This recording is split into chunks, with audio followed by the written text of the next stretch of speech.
இந்த டாஸ்மார்க்ல 24/7 கிடைக்குது, எல்லாரும் வந்து வாங்கிட்டு போறாங்க அப்படின்னு சொல்றாங்க. டைமிங்னு ஒண்ணு இருக்கு.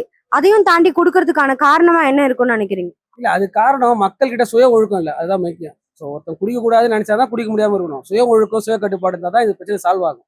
என்னதான் நம்ம ஒயின் ஷாப்பை மூடினாலும் சுய ஒழுக்கம் மனுஷனுக்கு முக்கியம். சுய ஒழுக்கம் வந்தாதான் இது சால்வ் ஆகும். சுய ஒழுக்கம் வரல இது சால்வ் ஆகாது. ரொம்ப சிரமம். அதை வந்து மக்கள் வந்து போய் கேட்டாலாம் வந்து அவங்கள அச்சுறுத்தல் இருக்குது, அதிகமாக இருக்குது, மெட்டல் இருக்குது. அப்படி இருக்கும்போது அவங்க என்ன பண்ணுவாங்க, நம்மளுக்கு என்ன வந்தது, நம்ம வேலை என்னன்னு அப்படி போயிடுறாங்க. ஆனால் கண்டிப்பாக இந்த டாஸ்மார்க் எடுத்து ஆகணும்.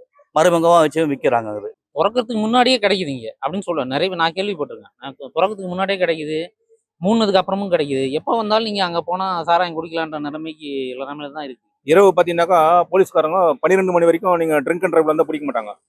காரணம் அவங்களுக்கு தெரிஞ்சதான் இது விற்கிறாங்க.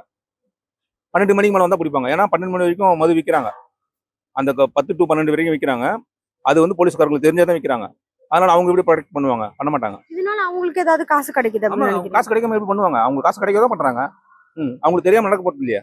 அரசாங்கம் ஒரு டைம் சொல்லியிருக்காங்க. மதியம் 12 மணிலேருந்து நைட்டு 10 மணி வரலும் சொல்லியிருக்காங்க. அந்த டைமை தாண்டி அவங்க விற்கிறாங்கன்னும் போது அதை அரசாங்கம் தான் அதை ஃபாலோ பண்ணணும்.